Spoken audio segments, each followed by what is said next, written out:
ეს მიმოწერა გიგა ავალიანის მკვლელობის საქმის ფიგურანტებს შორის გასული წლის 30 სექტემბრით თარიღდება.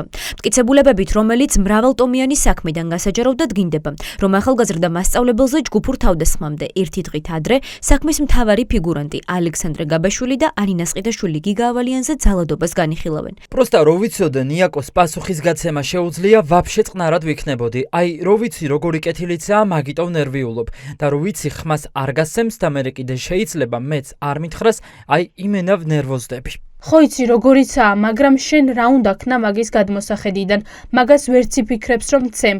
ნიაკო ისეთია, ჭიანჭველასაც კი არ მოკლავს იმენა, მაგაზე ლაპარაკი ზედმეტია. ნიაკოს უთხარი რომ პირობას გაძლევ მათემატიკასთან იგივე არ განმეორდება თქო, რომ არ ენერვიულა და დამიწყო რასაპირებო და მაგაზე დაიწყო ნერვიულობა.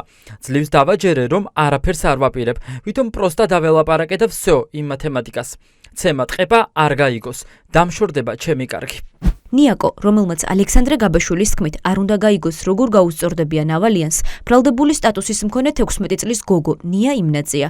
მას გამოძიებამ ხელბრუკილები რამდენიმე დღის წინ დანაშაულის წაქეზების გამო დაადო. სწორედ ნია იმნაძის ბებიამ გამოაქვეყნა გაბაშვილის და ნასყიდაშვილის ეს მიმოწერა იმის სადემონსტრაციოდ, რომ მისმა შვილიშვილმა მასწავლებელზე თავდასხმის შესახებ არაფერი იცოდა. თუ ნია იმნაძე იყო თავდასხმის წამქეზებელი, რატომ უმალავდა თავად ალექსანდრე გაბაშვილი ნიას საკუთარ რეალურ განზრახვას? 16 წლის ბავშვის თავისუფლება, სახელი, მომავალი და მთელი ცხოვრება ნადგურდება ვარაუდით.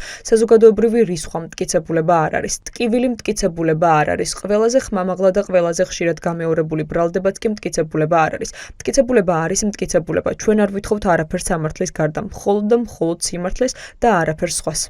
ამას ამტკიცებს ბებია, თუმცა სასტიკად მოკლული გიგა ავალიანის დედა ამბობს, რომ ეს მიმოწერა არაფერს ცვლის. ნია იმნაძეს დანაშაულის ორგანიზებას და მოწოდებას ისედაც არავინ ედავება. ეკა კუპატაძის განმარტებით 16 წლის გოგონას მხრიდან დანაშაულის წაქეზება მოძალადე შეყვარებულისთვის манипуლაციური ინფორმაციის მიწოდებაში გამოიხატა.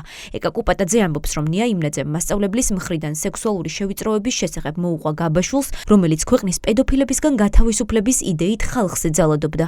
მარტივი იყო კრიმინალისადმი მიდრეკილ ჩამოუყალიბებელი პიროვნების მიმართ манипуლირება.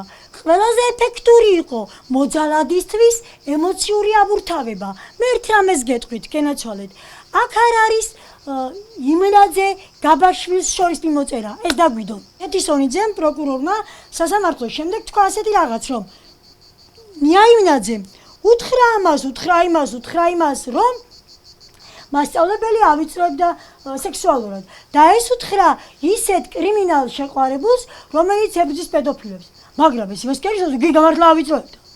იმან უთხრა, კი, მაგას ვამბობთ, ლეკიშვილო, მაგას ვამბობთ, რომ ნია იმნაძემ უთხრა, რომ გიგა ავიწროებდა, მაგრამ აქ არის კითხვა, ავიწროებდა.